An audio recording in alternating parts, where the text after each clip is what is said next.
everybody. Welcome in. It is Monday night. That can mean only one thing when it's 6 p.m. on a Monday. It is time for the Texans Collective here on YouTube. Great to be with all of you tonight. Appreciate everybody tuning in, everybody in the chat. Give us a like, give us a subscribe. Do that right out of the chute right now. Just get it out of the way. It's great to be with you guys tonight. We got a lot to talk to. We got a lot to get to. Just a three-man weave tonight. We don't have Cody Stutes. He's emptying his bank account at a undetermined place of ill repute. It's a casino. I was like, I like you leaving this open to interpretation. I don't want to make it sound like he's at a brothel or something. Yeah, that's a possibility. Yeah. No, he's in Lake Charles, but it's good to be with all of you tonight. Of course, it'll be me, Sean Pendergast, one half of Payne and Pendergast on Sports Radio 610, 6 a.m. to 10 a.m. weekdays. Landry Locker of the Locker Room, starring Landry Locker and SNL, which is him and Cody Stutes doing their thing. And then Reggie Atatula in the loop, 10 a.m. to 2 p.m. on Sports Radio 610 as well. Gentlemen, great to talk to you as always. We got a schedule release coming up later this week. We've already got one nugget that dropped with that. We'll get to that later in the show. Landry, I know you had eyes on rookie minicamp this week, so definitely looking forward to getting your thoughts on some of that and just all of us sharing our thoughts on where we think this is going with this rookie class. But let's start off with a big picture topic here with the Houston Texans. Is 2026 Super Bowl or bust? It's been a weird dynamic with the Texans this offseason because I don't think they've been viewed. I haven't seen them on the lists of like the most improved teams in the NFL that you see out there. If anything, their draft caught a little bit of heat because they had some perceived reaches. They didn't do anything super sizzly in free agency, but I thought they filled some needs. And so I don't see them on a lot of the most improved lists. And yet, it feels like there are people out there that see the Texans as a Super Bowl contender this year. Steve Palazzolo, who used to be with PFF, I was watching a video of him today. He's picking him to go to the Super Bowl out of the AFC. So it's an interesting dynamic in that I feel like people are taking them more seriously now than they've ever taken them.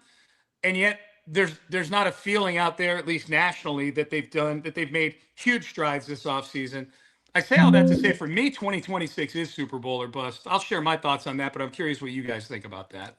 100%. I mean, it is. You've been knocking on the door the last couple of years, and now it's kind of a make or break for CJ Stroud, where his play kind of prevented you from getting a step away from being in the Super Bowl. You have a championship caliber defense. I don't know how many teams can say they have championship caliber blank around the league. So, yeah, it is Super Bowl or bust. I hope to God they don't treat this like, oh, we got to the conference. If they get to the conference championship, oh, we got here for the first time ever. I don't think they should compare themselves to the mediocre 2+ decades that they've had up to this point. So I absolutely do think it's Super Bowl or bust. And I thought it was cool that Cade McDonald came out and said it, quite frankly. The guy who is a rookie and a second rounder comes out and says it. I think he's setting the standard of what it should be. And I think that it should be Super Bowl or bust.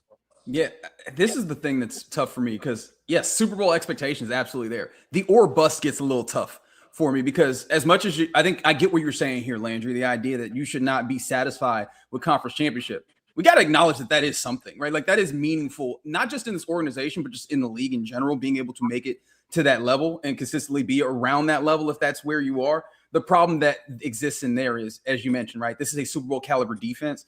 And how likely is it, just in the general sense, in a vacuum, that you were able to maintain a Super Bowl caliber defense for a long period of time, right? Like, what is the likelihood that you have this? How many times have we seen this? And it's happened periodically. The one that immediately comes to mind is obviously like the Legion of Boom Seahawks. But the idea that you're going to do that is not necessarily guaranteed, even though you have dudes locked up, right? Things pop up, things happen, things change. And on top of that, you also talk about the short nature of how long CJ Stroud is guaranteed to be here.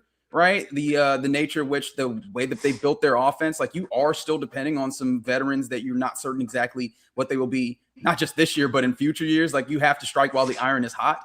And so there is Super Bowl expectations. The or bust gets interesting because the way that they have built this, we've said this before, feels like, hey, man, if CJ Stroud is not getting it done, if for some reason they get to a point where it feels like it's built with defense and run to where if you slide in another quarterback, you can try and go again, right? So the or bust of this gets a little tough, but the very clear portion of this is Super Bowl expectations exist.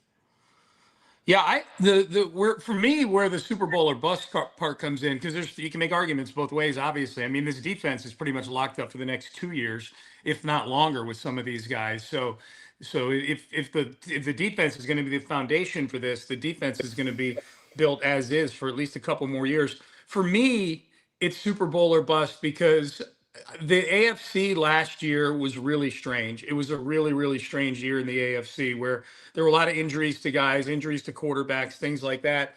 And those guys are going to get healthy again this year. But I think if you just look around, like the teams that the teams that you're typically looking at, last year being sort of an outlier, Baltimore's got a new head coach. Buffalo's got a new head coach. It was an internal promotion. Patrick Mahomes is coming back from a really bad knee injury, and Kansas City looks to be kind of on the backside of whatever it was they were these last several years. Um, and I think New England backslides, and I thought that before all the Vrabel stuff was happening. I bet under 10.5 wins on them right after the Super Bowl, right when the new win totals came out, because I think they're playing a much harder schedule. I don't think the Broncos are going to win 14 games again this year.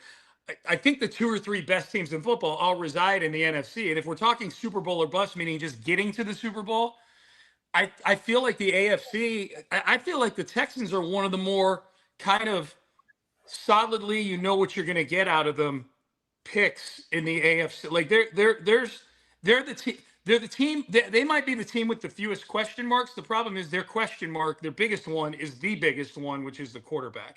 That's the problem. But I think the Texans have the highest floor of any of these teams. Also, I think the defense gives them a 7 or 8 win floor. That even if you got hit with injuries on the offense, or if CJ just really shits the bed, that's why I say getting to the Super Bowl or bust, because I feel like it's going to be another weird year in the AFC this year. There's just a lot of variables floating around out there. Yeah, and it also feels like you just got to kind of make up for missed opportunity last year, whether that's fair or not. It just feels like you gotta make up for missed opportunity, and quite frankly, it feels like they're kind of going all in. Like it does. I'm not sitting here saying that this is like an old core that is gonna completely just unravel, but this does kind of feel like an all-in year for them. Like the way that they're structuring contracts, like a lot of times this is what teams do to try to keep their cores together. And then you see them just completely unravel. And it doesn't feel like there's a real long-term plan with this team. It feels very short-term. And the other thing is this era as we know it, you talk about the quarterback.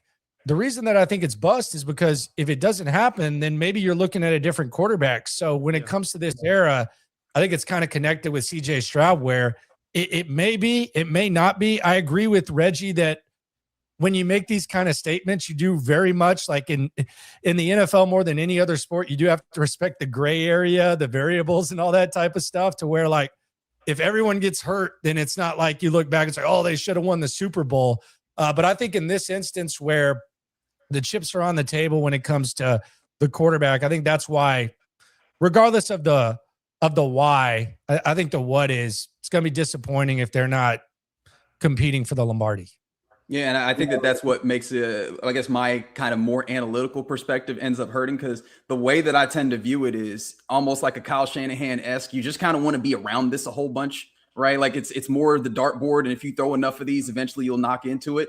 But yeah, the tough thing about it with the CJ Stroud thing is I hear you, right? The idea of, especially if this does not go the way you want, or ultimately, if this organization for some reason decides CJ isn't the guy, next year would be the day or be the time to make a move with him. I still just, coming off of a year where we saw Sam Darnold of all people go to a Super Bowl and win it with a team that looks a lot like the way that the Texans want to build it, it doesn't feel like, hey, if CJ Stroud doesn't pan out, then we can't find a way to flip this and shake this to make this come back around in the way that we want to. Like, that does feel like part of the way that they're building this is for a level of sustainability that moves away from the idea that the quarterback needs to make a whole bunch of things happen, which honestly I believe is also in line with what seems to win in the current iteration of the NFL. So the or bust of it is going to be hard for me to get to, but clearly they need to, and I think that's a good point. Also, again, the fair or not, there is a level of, hey, you guys shit the bed, and you kind of need to recoup some of that. You kind of need to go and get some of that. But as much as you go, it feels all in. It also feels like they've kept a few things in their back pocket where there's opportunities to grow into some things, right? In the same way that they did not fully put together succession plans all the way. If you could squint and see where the places are that you pivot to, like there are clearly pivot points that they've built into this. So I don't know if they're going all the way with the or bust, but it's clear that they have Super Bowl expectations, as you mentioned, all the way down to the newest dudes coming in. I don't think K-Mac is coming in and talking about Super Bowl recklessly. It does feel like all of that availability that he had sounded like stuff that he had heard from coaches, right? When he gets out here talking about Rod Wright, and the first thing he talks about is, hey, $40-50 million around me. That don't sound like something that he just came up with. That sounds like Rod Wright putting a carrot on a stick for him. And in that same way, I strongly believe that the carrot on the stick for this team in general is Super Bowl. I can't wait to talk about Caden McDonald in our next chapter here on the episode today. I'm very excited to talk about him. Well, the other thing too, I guess and I don't know if this is directly correlated to or bust with the Super Bowl, but in talking this through with CJ, I mean, you're doing one of two things after this year.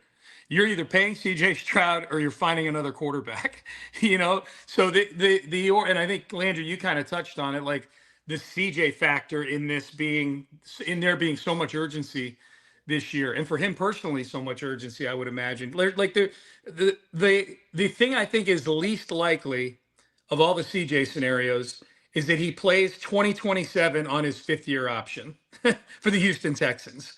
I think he either has a good year this year and they make a deep run in the postseason, and he gets some form of a really big contract extension, or they miss expectations, maybe even miss the playoffs. If they fail to meet expectations, it's not going to be because of the defense. It's going to be because of the offensive side of the ball. So I think chances are, there's like a 90% chance that it's going to be one of two things. It's either he gets a new contract or he's not the quarterback anymore. The other 10% is he played well, something, there's some sort of circumstances whereby him playing on the 5th year makes some sense in some world. But that's the other thing too, just for this season specifically. Like, this is it for CJ, man. This is year 4. You got no excuses now. Yeah, and I think it kind of goes back to Reggie talking about Kyle Shanahan. By the way, is he out of darts yet? Like, are we still throwing them, or like, where are the darts at this point? But with Shanahan, I this is always polarizing when I say this, because you know how it's so gang sometimes with people when it's quarterback, and it's like you can't be objective about a quarterback, or it's the most ruthless thing in the world. But they did get to a Super Bowl with Jimmy Garoppolo, and they decided, okay, we're going to aggressively try to get a quarterback. It kind of worked out, but it wasn't as planned. Like, they gave up a shit ton to move up in the draft, and they drafted Trey Lance, and they just happened to run into Brock Purdy because they had a pick late, and they decided to pick him at the last pick of the draft. So that's kind of the other thing is CJ Stroud's going to make a lot of money playing quarterback. Like, there's no doubt about that. I mean, he's going to get paid, but from the Texans' perspective, when it comes to like building a complete roster and everything, there is kind of like I keep bringing up like the Jared Goff got to a Super Bowl and Jimmy Garoppolo got to a Super Bowl. Both of those teams decided, all right, we got to aggressively try to take that next step. So that's kind of like where the bust factor kind of comes in too, because even like a Kyle Shanahan at one point decided, we have a Super Bowl roster, but the quarterback's just not getting it done. And again, nobody in their right mind, like if the 49ers would have had CJ Stroud instead of Jimmy Garoppolo, they would have won Super Bowls. So I'm not sitting here questioning that. I'm just saying that's kind of how they looked at it too. And I mean, I'm very much in line with you, and I historically have been on the notion of, hey man, the Andy Dalton line of quarterbacks and so on and so forth. I think, though, that we're talking about, especially when you mentioned Goff, you mentioned Garoppolo, that was kind of a different league to some degree, right? The meta in that league was different. We were in a place where we were leaning more heavily on quarterbacks and throwing the football. It's clear where the league is going in this period. Now, how long it's going there, I don't know. And maybe that's the place where you should probably err on the side of what's the most important position at quarterback. But it's very clear that at least for the next handful of years, this league is trying to get physical and run the football. And it does feel like that is going to be some level of dictator in who's going to be able to get to the Super Bowl and win it. And it feels like that's the way that this Texas team is being built. So the or bust, I feel like it's a slightly disentangled from CJ Stroud, which is weird because I do think the or bust lands a lot cleaner with CJ in particular, and not necessarily with the team in general. Someone asked a great question in the chat, right? What is the or bust tangibly? What is it materially for this team? Is it D'Amico Ryans? Is it Nick Caserio? Like, are any of their jobs particularly at stake. Like the or bust does not land all that clearly in the way that we would typically think of responsibility being taken on the other side of that. And that's why I have a hard time getting here. Yeah. Well, D'Amico, they could go 2-15, and D'Amico is going to be the coach in 2027. Caserio gets to be interesting. Like if all the moves they made offensively and it still looks exactly the same, and the perception about Nick Caley being a Patriot guy and him being more tied to Caserio than maybe he is tied to D'Amico, those are all things that I think those are all things that I think would make the seat hotter for Nick than D'Amico. I still don't think the McNairs have any inkling of moving on from Nick Caserio. I think they really like him. I think D'Amico's a Patriot guy too. I'm sorry. Like I've been saying this for a year and people kind of roll their eyes. Like D'Amico's Patriot way. Like I know I'm around him every day. Like I'm not sitting here like just picking this out. Like he's saying tough, smart, dependable on a daily basis now. And that is from Bill Belichick to Bill O'Brien to Matt Patricia to Nick Caserio. I'm not sitting here saying he's like a blowhard. I'm not sitting here saying that, but like I think there's like a certain like desire to like separate Nick Caserio and D'Amico Ryans and be like, if it goes down, then it's one of these guys. Because we're used to it. Like we're used to Rick Smith versus Bill O'Brien. We're used to Bill O'Brien versus Jack Easterby eventually, and Bill O'Brien versus Brian Gaine. We're used to like all this stuff, but those guys are aligned. And it might look a little bit different, but D'Amico Ryans is the Patriot way. Like you got to listen to him. He is that, and maybe he's a good version of that. But they're not separated. It's going to take a lot to separate those two guys. Now it will be weird if Nick Caserio's offense, and don't try to tell me this isn't Nick Caserio's offense. I roll my eyes at that. Like D'Amico Ryans did not sit around and say, you know, we really need to run the Patriots offense after I ran this offense that I love. Like Nick Caserio was a part of that for 20 years. They brought it in and all that. So it is Nick Caserio's offense. So it will be kind of weird if they have to get together and then like, are we just married to this Patriots offense now? Do we have to change? But like the notion that D'Amico Ryans is not going to fight for Nick Caserio, I don't see it. I really do not see it. I do think his shelf life is longer, Sean. I agree with you on that. Yeah. But yeah, I think if it comes tumbling down, D'Amico Ryans is not going to treat Nick Caserio like a fall guy. It will be very hard for D'Amico Ryans to say bye-bye to Nick Caserio because they're tied at the hip. Just listen to him talk. Oh, yeah. And I think that's the case. But one, and I think we all understand this, D'Amico Ryans got a little bit of Teflon on him, right? I think that there's a level of shielding, right? I don't know how much fight that he'd need to put up. But then two, are we certain to what extent? Because I feel like we would have said somewhat similar, not nearly as strong of terms, about Bobby Slowick, his homeboy.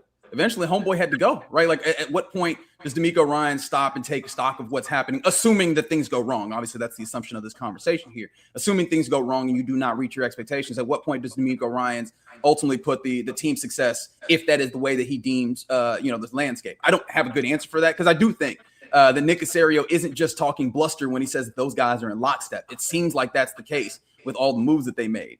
At what point does that come awry? Because, everybody's got a plan until they get hit in the mouth, the old Mike Tyson joint. Mm-hmm. Well, I think the players turned on Slowick, and I don't think the quarterback was completely fighting for him. So I think that there was a little bit of a factor there, and I also think Nick Caserio wanted to run his offense, so I think it kind of factored in. But I do think that if CJ Stroud would have gone to bat for Bobby Slowick, I think he could have saved him. I just don't think. I mean, you can read between the lines of some of these stories and stuff. Like, I mean, come on, like it's pretty obvious that they just didn't really fight for him. But yeah, I wonder what that would look like. I don't know that we're gonna have to worry about it because the reality is D'Amico's defense is so effing good that your offense can be grab ass and you can still win. You can back your way into 9 wins. So rock bottom just doesn't feel that likely. Yep. All right, let's move on to rookie minicamp, rookie expectations. We've got our first looks at the rookies in Texans gear out there doing some things. Landry, you were out there on Friday. I guess let's just start there before we get into expectations for some of these guys. Talk a little bit about Keelan Rutledge and Caden McDonald both meeting with the media last Friday, which was fun. But what were some things? Put us in your shoes out there. You and Cody were both out at rookie minicamp. What were some of your big takeaways from rookie minicamp? I think all these guys looked the part, like the getting off the bus, with the exception of Bond. Like they all kind of looked the part of like could be on an NFL roster immediately, which is really the only thing you have to go off of. I also enjoyed watching kind of the one-on-one coaching that you get at rookie mini camps where Bailey's spending a lot of time with Klein, Rod Wright and Frank Ocamp. It's almost like synchronized swimming the way these guys run practice. Like they're going back and forth, and they actually let us walk over to the O-line and D-line when typically it's on the far field, as you guys know, in camp. Mm-hmm. So you kind of got to see just how synchronized they are. I thought that was cool. And then Popovich and Rutledge and even Wee Woo, they all looked the part. So I think that is something that really stuck out. And that was like the early implications. I also think that the fact that I know people can say, well, maybe this isn't that big of a deal, but I think the fact that they just cut Luke Lachey today kind of tells you that they at least think that Marlon Klein is a relatively good player. And by the way, I saw Luke Lachey at that golf tournament last week, and I said immediately in SNL, a guy looks chubby. Like he doesn't look like he's been doing much this offseason. I don't know. Wild because if I remember him last year, he was kind of skinny. He was kind of skinny, wasn't he, last year? I'll just put it this way: like if we were playing pickup basketball, he wouldn't be on my 5. Like he didn't look very athletic to me. So, yeah. And then they ended up getting rid of him. So maybe that says something about how they feel about Klein. I don't know. Maybe I'm making too much of that, but the guys looked the part. And I think really like your realistic expectations for the rookies are a rotational defensive tackle, a starting quality interior offensive lineman, and a tight end with a pulse. And then the rest is just kind of icing. That's just kind of where they're at. That's not the upside, but like in the immediate, those are my expectations. Yeah. Can I ask you something here? Because I think, Keelan Rutledge been on the table for this before they actually drafted him. Did we get him snapping? Also, I appreciate you bringing up the portion of the field because I just noted I need to buy some new binoculars to be able to look over there during camp. But did we see him snap?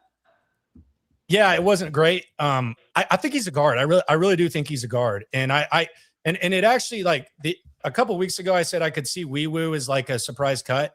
And let me just kind of explain that. I felt like in the draft, I felt like I was trying, and maybe this ends up being wrong, but we're basically speculating right now because we haven't seen it. I was trying to like figure out, okay, could I see Wee Woo as a top 2 center and or a top 4 guard? And I watched Rutledge. I watched Wee Woo. I think they're guards.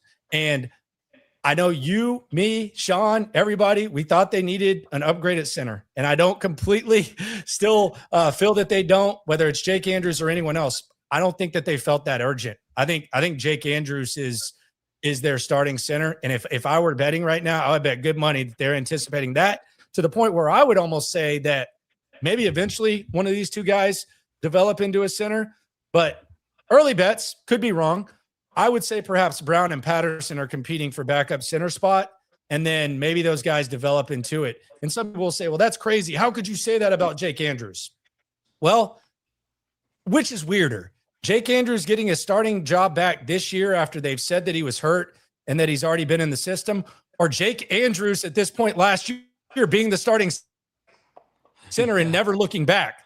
Like he was the unquestioned starting center and never looked back last year. Tell me which one is weirder, because I thought it was weird when I went to minicamp last year and saw number 60 snapping the ball and it never changed.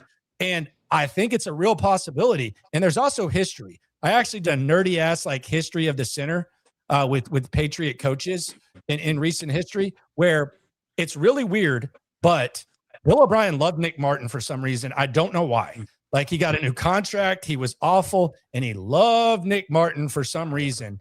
And you also had Jack Easterby, who at the time was in charge of personnel. They loved Justin Britt for some reason to the point where they played him until like he had to quit, and they left it a mystery. So now I just feel like this tradition is continuing where the guy who was with Jake Andrews in college, the guy who handed him the starting job last year, I feel like he might be in love with him. And it just makes more sense. I think these guys are guards in the short term. I really do. I don't think they felt that they needed a center as bad as we did heading into the draft. Could be wrong. It would be cool, but it could be wrong.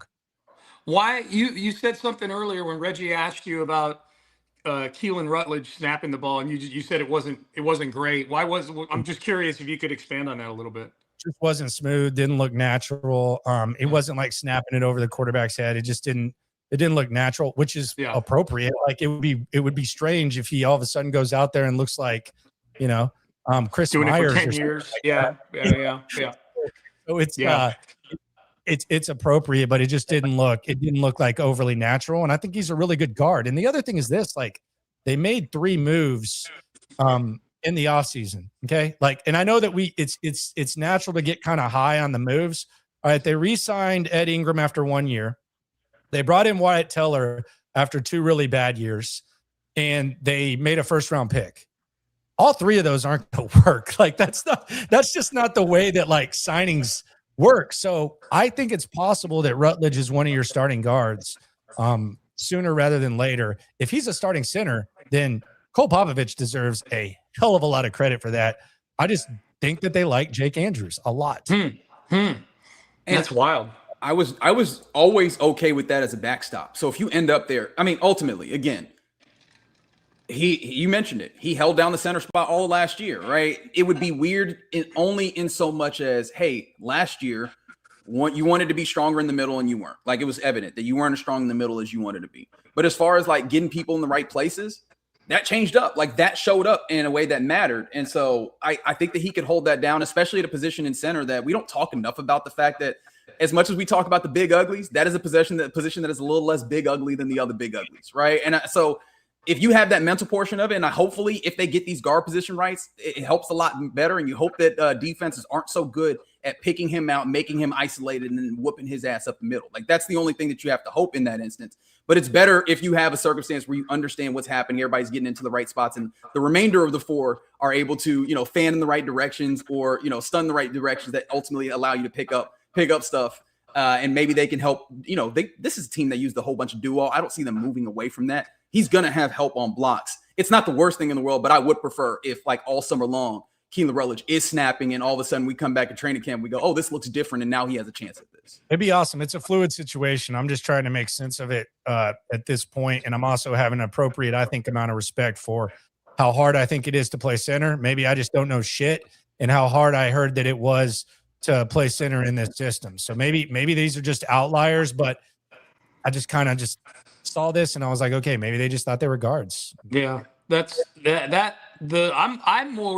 would be more concerned about putting all the mental stuff on Keelan Rutledge's plate as a rookie center than I would be him snapping and gun, or him snapping with CJ under center or whatever. Like just that's a lot to put on somebody's plate who's never played the position before. It makes me think of the one game Toa had to play with the green dot on his helmet last year. He was a train wreck in that game. And I think it was because all that, it's obviously different sides of the ball, but I think it's a similar concept when you all of a sudden go, here you go, you got to learn how to do this new thing physically. You've never lined up in this part of the line before with 2 interior guys on either side of you. And by the way, you got to know the whole playbook as well as the quarterback, maybe even better with pre-snap. So that would be a lot. What did you guys think of Caden McDonald's press conference? I don't know, man. Like it was kind of awkward because for me, like I know what's going to happen, and it was the delivery was very like humble and like soft, but like whenever you put like the headline, they made him seem like he was like Willie Beeman or something like that. So I feel like he's laying out these expectations. But in the same breath, he's also saying, I know I'm a role player. But the one that everyone ran with was the fact that he said that, Super Bowl, first team all pro. He's basically just not eliminating any possibilities. So I enjoyed it. I like the young man a lot. I'm a big fan. I feel like there are a few things on this team I feel more certain about than him being a solid contributor. Like, I don't even know if there's a list of 3 things that I feel more solid about. But I kind of felt bad for him because he just said it. But like the tone and the way in which he said it, he wasn't acting like a cocky ass. Oh, he wasn't being bombastic at all. It's just funny. Like I think the 2 press conferences with the 2 rookies, I just thought the contrast was really, really interesting to me. Was all. I don't think either personality style is a bad thing. Like Keelan Rutledge got asked about his goals, and his goals were just basically to show up at practice every day and try to become, better every day. Be out there on the grass. That was his goal. His goals had everything to do with just showing up to work every day.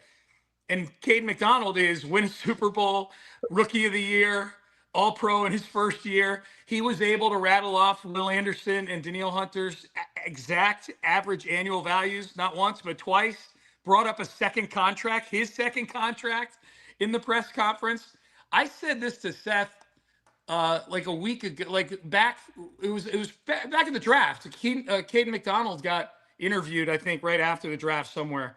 And it might have been when he was on with Ocho and Shannon, and it was when he was on the nightcap before the draft, and he rattled off his stats exactly to the tackle. Like, 65 tackles, 9.5 tackles for loss. He was rattling off those numbers, and I said, I think this guy is super motivated by accolades. I said this after that.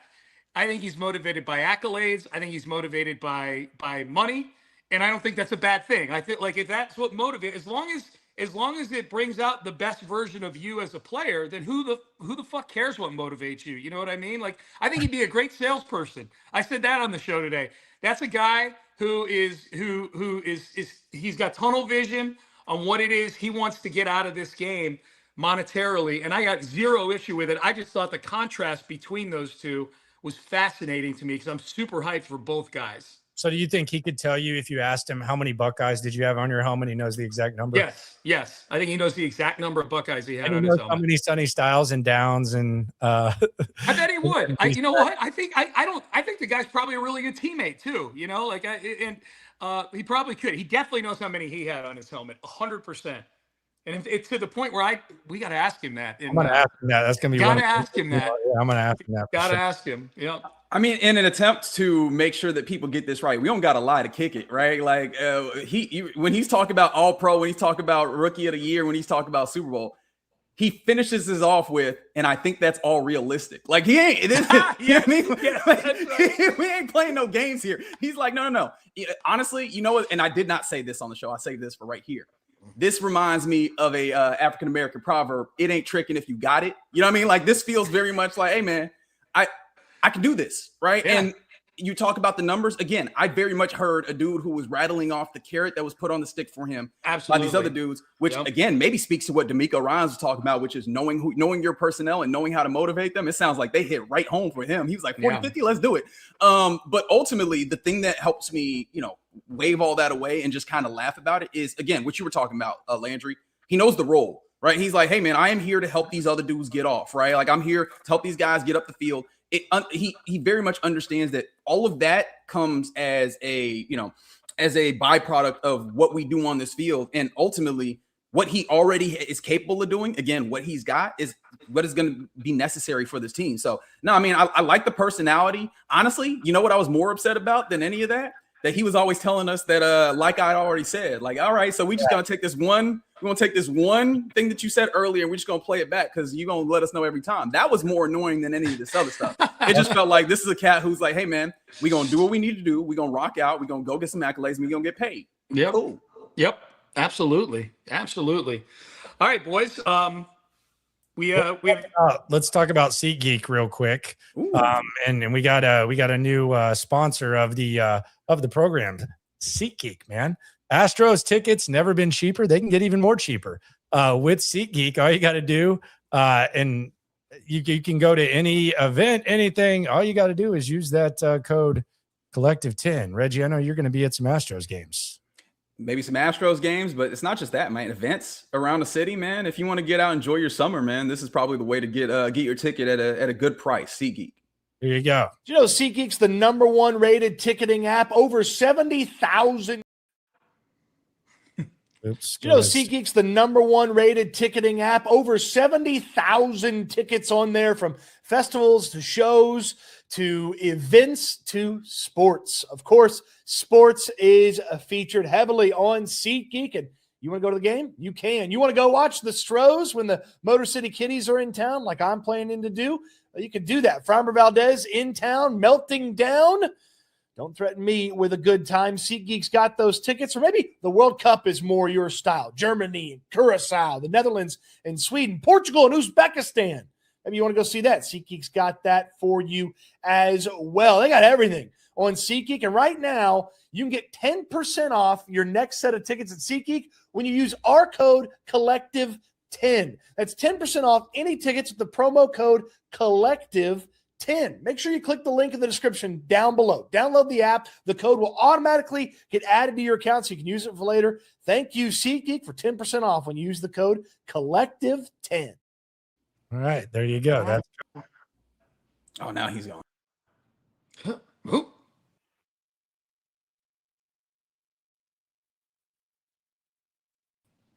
all right. Here we go. Yeah. A Sean sandwich. Yeah, here we go. I don't like the way you said that. And now it's me. Now it's just me. Okay. Oh, zip. Yeah.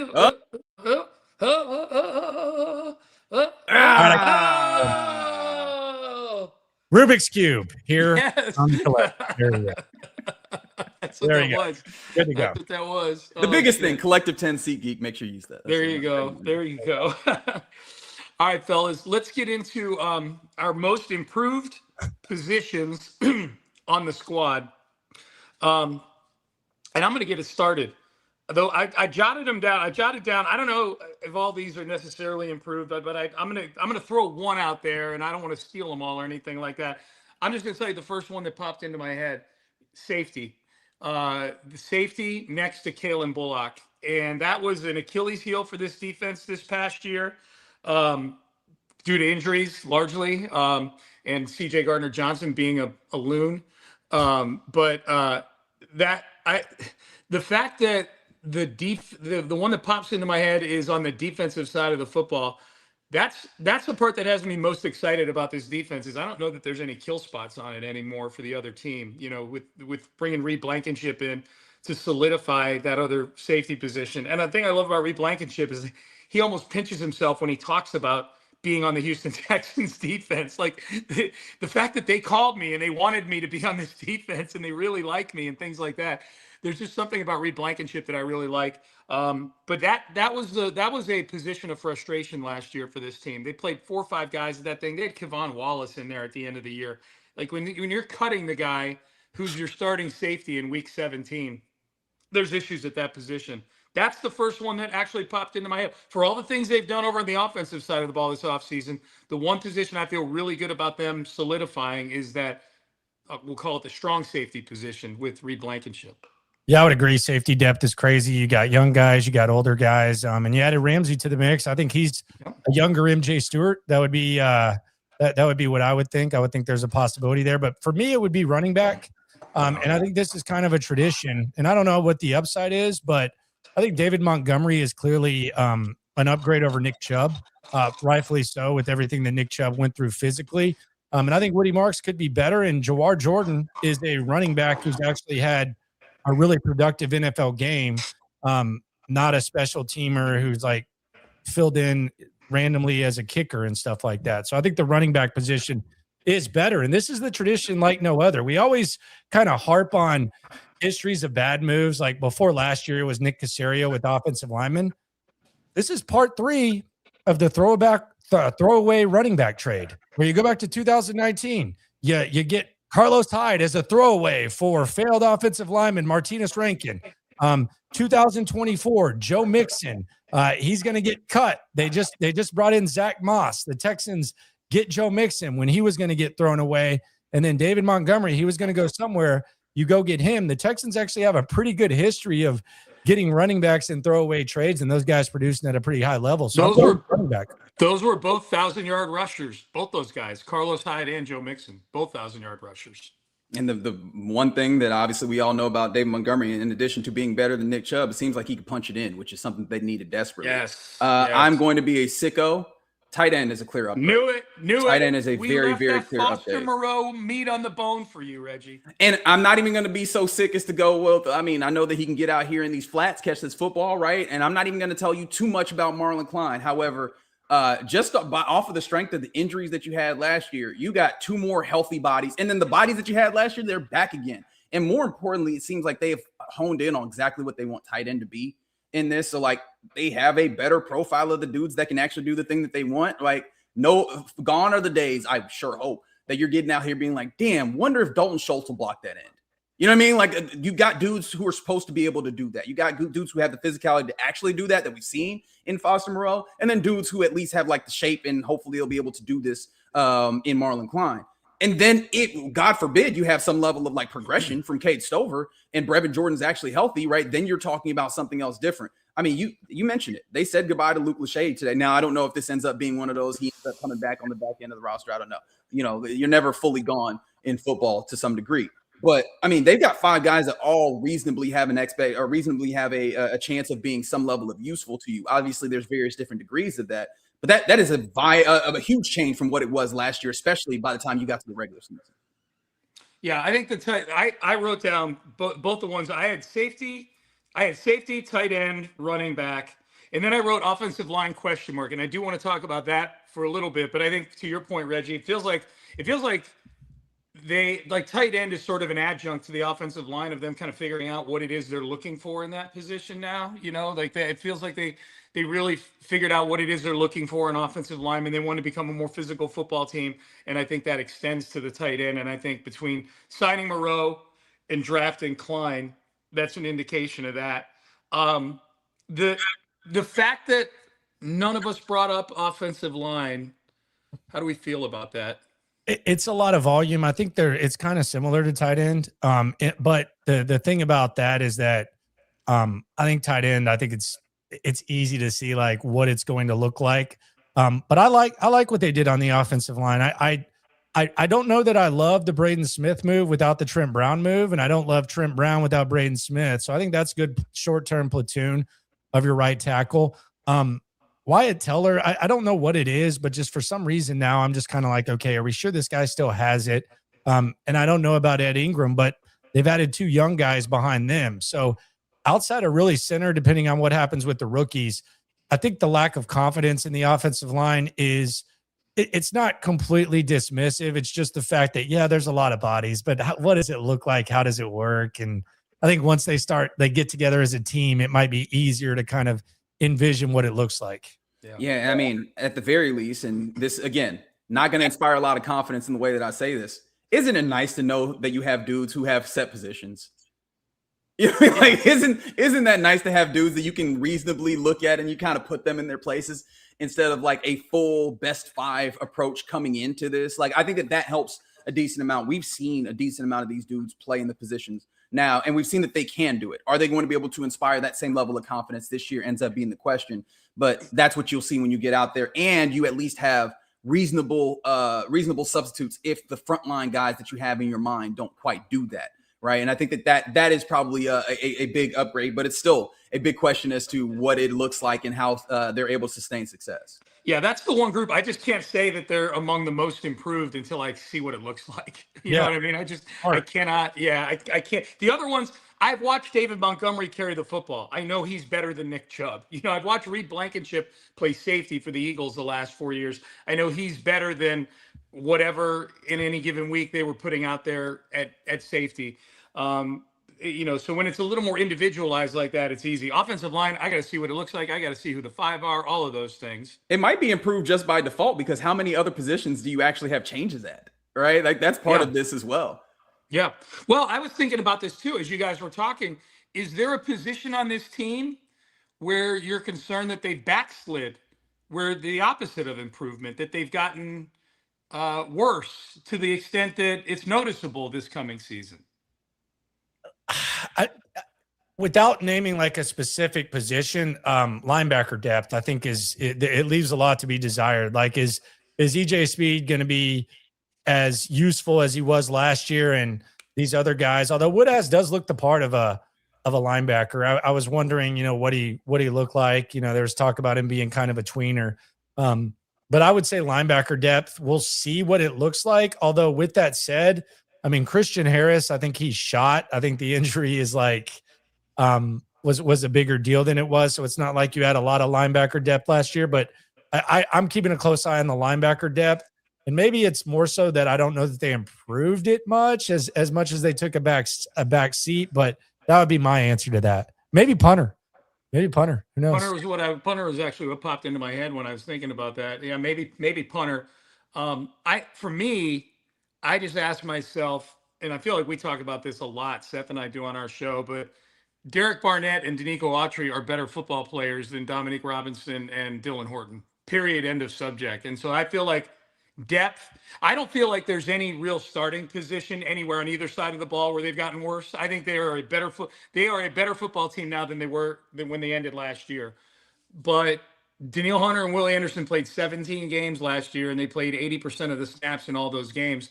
I just don't think you can count on that. And I think Derek Barnett had 5 sacks in each of the last 2 years. For a guy that doesn't play much, he's like I mean, calling him rotational isn't even like he was, he got a sliver of the snaps compared to what Will and Daniil got, and he was getting you 5 sacks. He was getting a number of sacks where if he had their workload and you just did the multiplication, he's a double-digit sack guy. Now, there's probably a degree of which, he's playing the perfect amount of snaps for him to be the best version of himself. And he's still out there, if I'm not mistaken. I don't think he's signed anywhere. I still feel like that's somebody who they have on speed dial. And when June rolls around, I feel like he could become a Houston Texan again. I could also just see Derek Barnett getting extra fat and just chilling. I don't know that he needs a lot of money. I could see Derek Barnett just hanging out right now. Like I made my $4 million consecutive years or whatever, just hanging out, being I call him 29 going on 40. Derek Barnett. So I don't know if he stays hot and ready or not, but I could easily see a situation where Derek Barnett, who, by the way, the reason why I respect Derek Barnett so much, added to what you say, Sean, like the production speaks for itself. Yeah. As you can tell, he's banged up. Like a lot of times, like just it feels like there's a lot of work going into just maintaining and staying on the field. And he always seems ready. So I've always admired that about Derek Barnett. He's just all business. I also admire that he just doesn't want to talk to anyone. He's nice. Like he's nice, but he doesn't want to talk to anyone, whether he scores a touchdown or whether he doesn't record a statistic. So he's not Laramie Tunsil. He actually just does not want to talk. So I kind of respect him for that. And that's the beauty of having Will Anderson Jr. Huh? Did y'all ever have Barnett on the postgame show? There's no way we never had him on the postgame show, but he lives in my building. I see him in the okay. building. Yeah, he's very friendly. He'll say hello. How you doing? But then it's just like he's just real quiet after that. Yeah. No, he's real. We've chatted a few times in the building here. He's a really nice guy. But you're right. He's not a big talker. Now is he still living there? I haven't seen him in the last month or two, but it's the off season, so who knows? Yeah, I don't know. Yeah, is that a scoop? Hold on. Whoa. Derek Barnett has moved from Sean Pendergast's building. Well, Sean just hasn't seen him. That is reckless speculation, guys. That's reckless. Yeah. I'll just, you know what I'm going to do, Landry? I'm going to go to the eateries near my building here once we're done and see if he's just chilling and getting fat somewhere. I'm going to go see if he's over at Chewy's across the street. See if he's just slurping down guacamole and margaritas. That ranch dip will get you over at Chewy's. It will. It will. It's got a little kick to it. Got a little kick. Hey, do we want to tell the people about PrizePicks?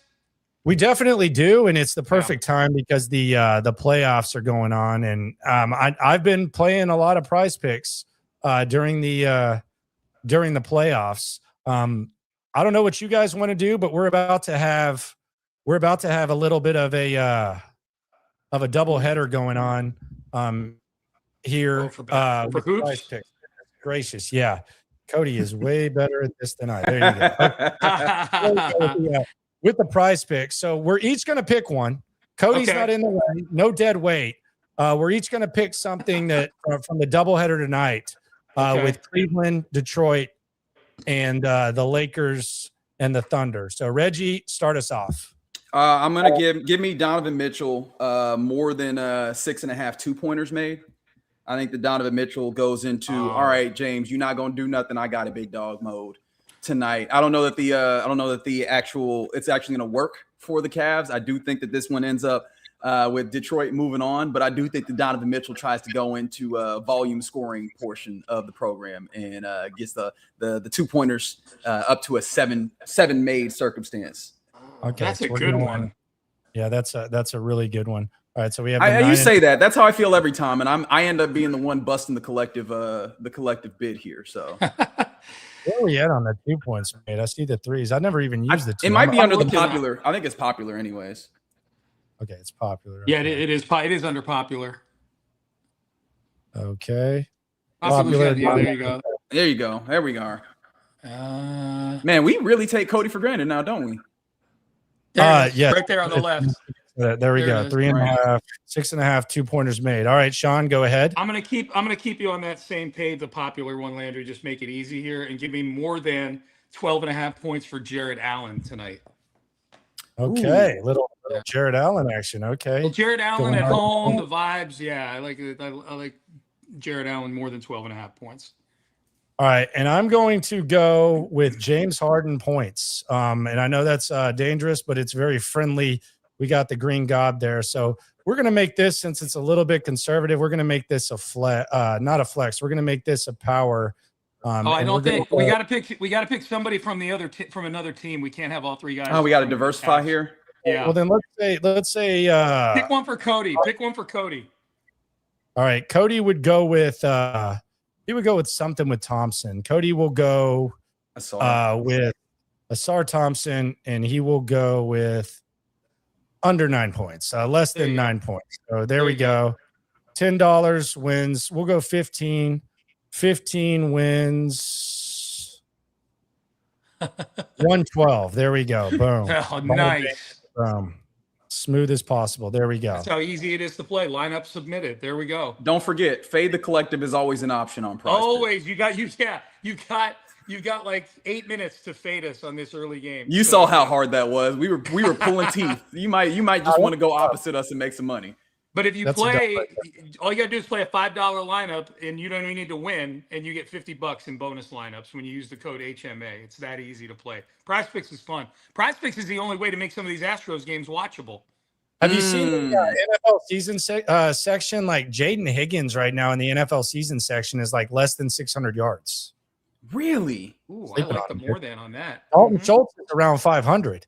It makes me That feels like Wow. good value. Because I mean, I understand this team's going to run the football, but they're not going to turn into like, you know what I mean? Like, what are we trying to do here? a little crazy, They think they think the Texans breaking out the flex bone. perhaps. Yes, so they must. They must. All right, cool. Well, yeah, download PrizePicks and put in that code HMA. Get your free $50 in lineups. I love schedule release night. It's one of my favorite nights of the year. Favorite. You love it? Oh, I love it. It's fantastic. I know Reggie's going to be the hipster. You already know who you're playing. That's you right. know who you're playing. That's right. Oh, the win is so fun though especially when your team is good and you find out primetime games and holiday games and Bye week. bye week. I feel like we've over-indexed on it, man. But here's the thing. That's the nature of sports in our modern context. I say this all the damn time, and I jump into the draft industrial complex as well. It's a glorified HR meeting that we've turned into a 3-night event. You know what I mean? Like, this is the nature of sports. So I'm okay with it. But it's like, hey, we're getting the schedule, and that's cool. I will allow myself to be a curmudgeon over here and allow y'all to have y'all fun. Okay, thank you. Well, so if you had one wish for this reasonable wish for this schedule, what would it be? For the bye week to be fairly central in the season, which I don't think is going to be the case with the leak that we've gotten. Yeah. Yeah, we should point that out. There may be people watching or listening that don't know that the Texans, according to a good source, are going to be playing week 6 in London against the Jacksonville Jaguars, which means that week 7 will probably be the bye week, I would guess. It's not 100% of the time that's the case, but it's like 90% of the time that's the case. Yeah, last year both the Rams and Jags played in this slot in the London games, and they both had the bye week the next week. Now, overall, only 3 out of 6 teams that played in London had it, so it's not crazy to make you play back-to-back, but based on the recent history of it. Now, I will say, D'Amico's bye weeks have been 6 in year 1, and then 6, 7, and 14. And I will tell you this: he hated 14. That was 2 years ago. Yeah, that was in 2024. And I will say this: they hated the week 14 bye week. Everyone in that building hated it with a passion. Now, I don't know if that means that he loves 6 or 7. I just know that they hated 14. And you also kind of combine that with the fact that for the players, the coaches, and the staff, the Hall of Fame game is kind of more of a pain in the ass than an actual regular season game. So they had the Hall of Fame game, and then they had all these other games, and they had the late bye week. So, yeah, I think D'Amico likes it a little bit closer to what it may be as opposed to the 14, the later. Yeah. I did an event with CJ a couple years ago, the day that it got announced they were playing in the Hall of Fame game. And I saw him at the event. I was hanging out in the green room with him before the event. I'm like, "Hey man, how you doing?" He's like, "Oh, all right. I just found out my summer vacation just got cut short by 10 days." So it was pretty funny. It did. My I had a couple wishes that I wrote down.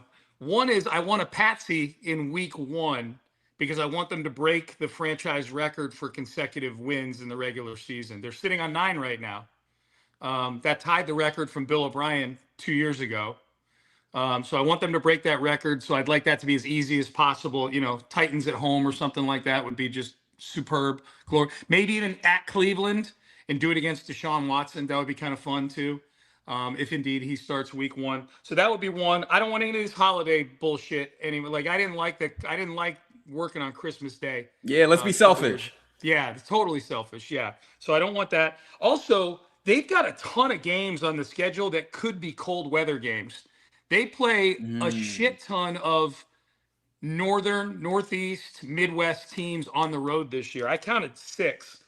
Green Bay, these are all road games for the Texans. Green Bay, Philly, Washington, Pittsburgh, Cleveland. Those are all outdoor, potential snow, potential cold. And I'll even throw Tennessee in there because Tennessee, they played late in the season up there a couple times. It's no picnic up there either when it's December and January. So I'm hoping that we don't get this backload of cold weather games because we saw how that went in the postseason last What are year. you worried about? They won in Pittsburgh. They won in Kansas City. That's done. Dusted. Finito. Yeah. That's a good point. But Sure. I usually side with Sean because I hate cold weather, but I do think the Texans are kind of built like a cold weather team. We'll find out. Well, they're building themselves like a cold weather team. The defense is already built like the defense could win on the Hoth system, or the defense could win Mercury, whatever. It doesn't matter. Like the defense can win anywhere. But the offense, they're trying to build a cold weather offense, but we'll see. We don't know. I think it's the opposite of what you probably would have wanted last year. It ended up going their way, but heading into the season, we had no way of knowing.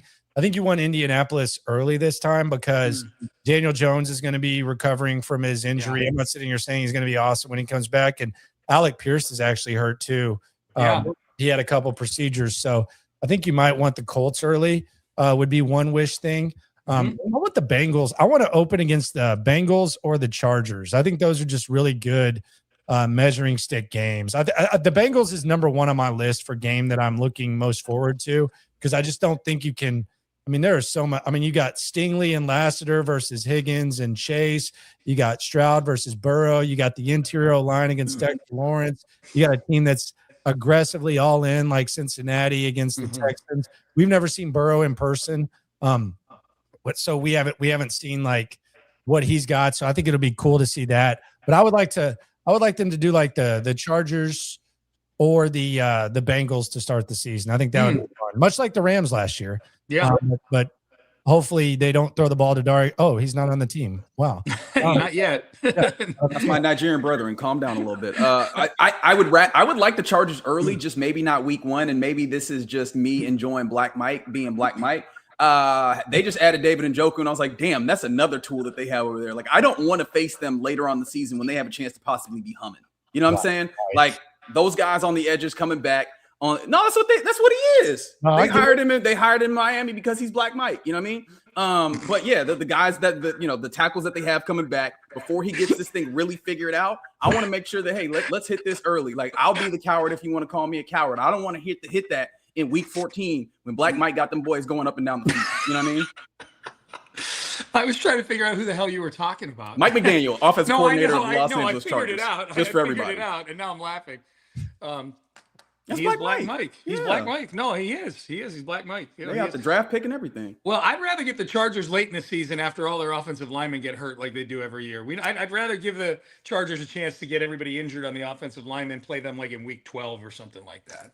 Yeah, I think the Chargers are going to be a problem, and maybe that's like maybe I'm crazy for that. I feel like they're going to be a serious problem this year. They're going to get their 2 tackles back. They played with 4th string tackles last year and made the playoffs. And that's the thing, Sean, like about the Chargers. And I'm not trying to turn this into a Chargers thing, but it's like, well, what are they going to do to fix the offensive line? They're going to get two of the best tackles in the league. Yeah, going to get him back. Yeah, they're literally getting two of the best tackles in the league is what they're doing. Yeah. Offensive line. So Yep. So that should be fun on Thursday night. Schedule release, and that'll give us plenty to dig into next week on the Texans Collective. Anything else we want to get on the way out here, Landry? You got a 10:30 coming up tonight? Got a 10:30 coming up, and I am just like you, Sean. I think this is one of the best weeks that there is schedule week. I love it. I cannot wait to just see what the schedule looks like. I'm excited. Don't let Reggie tell you any different. It matters. Yeah. Look, I will not personally enjoy it, and I feel like you should find a way to enjoy my lack of enjoyment. But I'll still play the schedule game.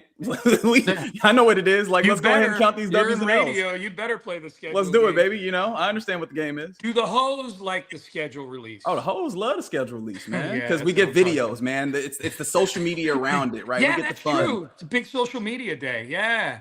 How many of these teams are going to really lean into the Vrabel Rossini thing? You know? Oh, over under 1.5. You think they will? I think that they might. The Chargers are known to be a roast other team.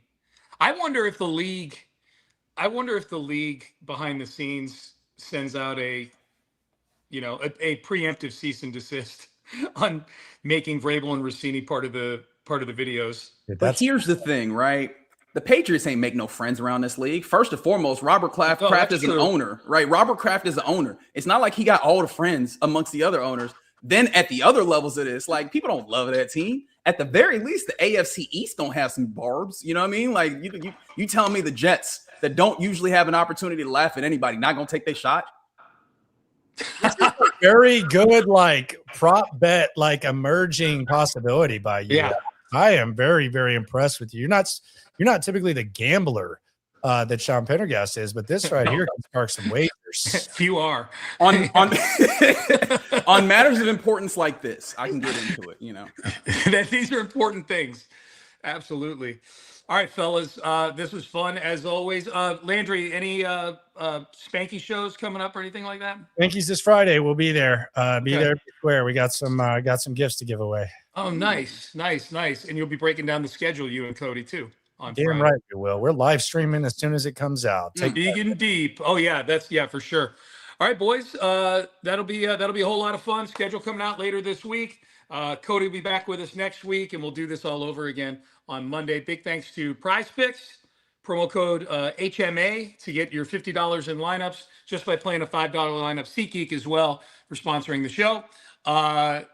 Landry Locker, you get him at 10:30 tonight on the Locker Room on his YouTube channel and on SNL, him and Cody Stutes. You can get Cody on Houston Football with Cody Stutes on his YouTube channel. Reggie Atatula, 10 a.m. to 2 p.m. Weekdays on Sports Radio 610 on In the Loop. I'm Sean Pendergast, 6 a.m. tomorrow morning. We'll talk to all of you then on Sports Radio 610. Until then, Landry, you've got the steering wheel. End stream. Wait till you see how smooth this is.